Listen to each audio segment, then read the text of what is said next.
Welcome to Inside IU Volleyball with Coach Dunbar. I'm Dave Leno, exclusively for IUHoosiers.com. This past weekend, it was another sweep for the Indiana volleyball team. First faced then number 19 Minnesota and won that matchup, and then took care of things against Iowa on Saturday.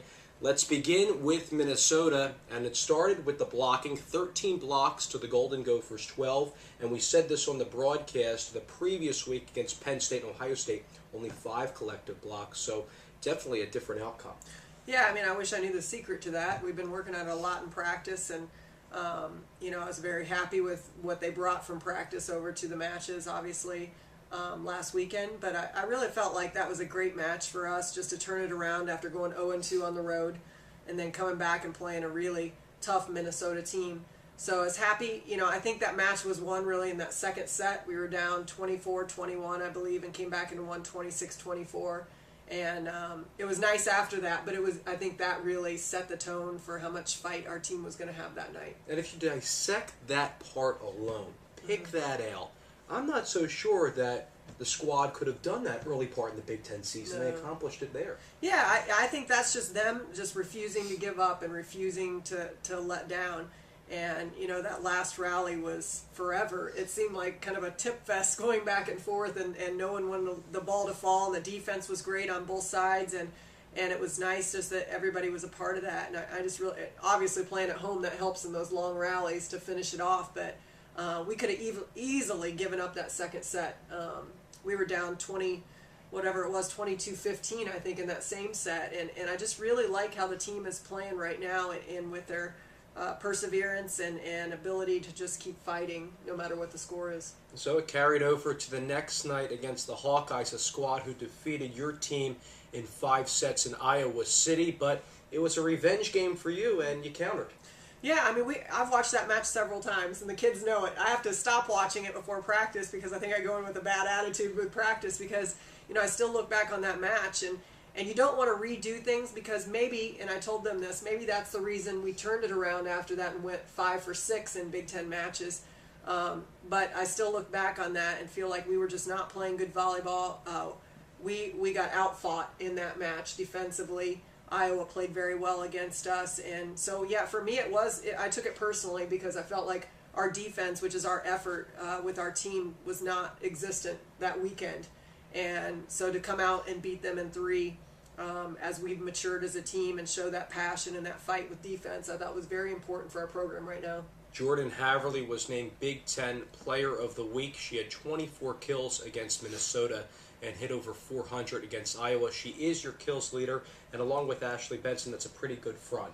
Yeah, I thought she was just super aggressive in everything she did, whether it was serving, whether it was being aggressive with her defense and her passing, or just getting up and hitting balls a little bit harder this weekend. I just felt like mentally she was in it all weekend, and we're going to need her to do that throughout the rest of the 6 matches, I think, for us to be successful. But the great thing about our team right now is I think we're more balanced than ever. Kelsey Marshall's getting a lot of kills for us and involved in the offense, and Taylor Whitmer has gotten more kills for us lately, Ivy Obamy, and then, of course, Ashley. But it's nice when we can really balance our offense. I think it really makes us hard to defend.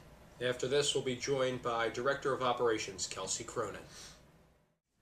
We've now ventured to the opposite side of the hallway to Director of Operations Kelsey Cronin's office. And Kelsey, you certainly do a lot of the program. Can you talk about a lot of the things you're involved with? I actually do a ton for this program. Anything that Coach Dunbar always asks me to do, I say yes, whether I want to or not. I help with the travel a lot, hotel rooms, meals, practice times, game times, warm-ups, everything. And then outside of travel, I do a lot with the community service work. Right now I'm kind of getting together our last Hoosier Hitters Clinic for the season.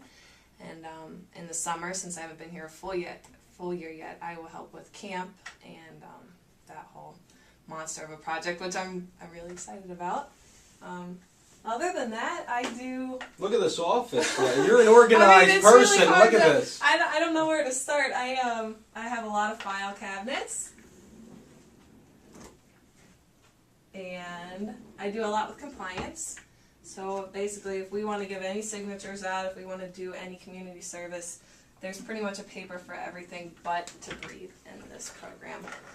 But they look out for us here, and I kind of just help connect anybody on the outside with our program, and then vice versa, to help the girls live and do everything they do here. Well, before Indiana, you were a graduate assistant at Moorhead State. You also played there. So what kind of brought you from that area over to the Big Ten?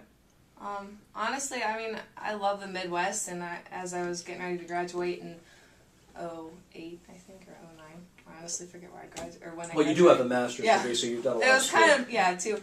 I was looking for a transition that wouldn't be too hard, and I know that I love this area, and obviously this was a huge opportunity, and I kind of just went for it, and luckily I got it. Well, you had your undergrad in sociology. I know you can read the minds of a lot of people. I mean, how about this Hoosier team in your first year? You start off 0-4, and this impressive comeback to go even 7-7 the Big Ten. And listen, if we're going to dance, you and I are going to be on camera. I'm saying it right now. We're going to be dancing on camera for one of these shows if we're going. Yeah. I mean, it's been pretty exciting coming in, and I came in wide-eyed. This is a much bigger stage than I've ever been used to, and the processes and everything else is at a much larger scale. And so everything that's happened and is continuing to happen is just really exciting for me to be a part of. All right, Kelsey, thanks for your time. With the 2 victories last weekend, the Hoosiers moved from 8th to 5th place now at 7-7 in the Big Ten, and tied with Northwestern, Ohio State, and Purdue. And as coincidence has it, the Hoosiers faced the Boilermakers in the Monon Spike matchup on Wednesday. It was the first Big Ten matchup for you guys at home against Purdue in Big Ten play.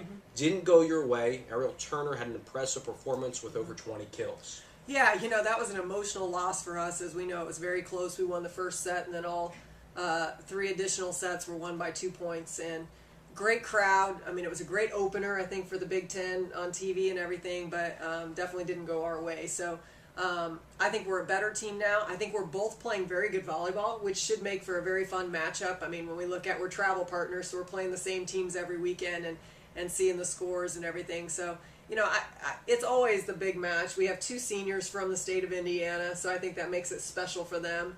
And we're really excited, and we're as healthy as we're going to be, so we're ready to battle, I think, tomorrow night. And last year, you guys took it in 5 sets with Sam Thrower culminating the match. Yeah, and I think that their facility is a lot like our facility in the way that we have a comfort level there of serving and passing. It's not this massive, space, I think, to serve and pass in. And so we usually play well at their place and serve and pass pretty well, and I think that's what it's going to come down to, is really, can we run our offense against them, and can we take them out of the offense they want to run?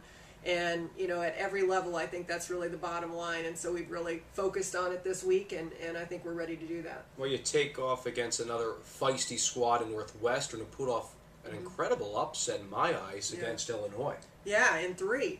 But then turn around the next day and lose in 5 to Wisconsin, who's playing a lot better too. So, it's just up and down, and it's every night who's going to bring their A game and who's going to fight and really battle to take that win home.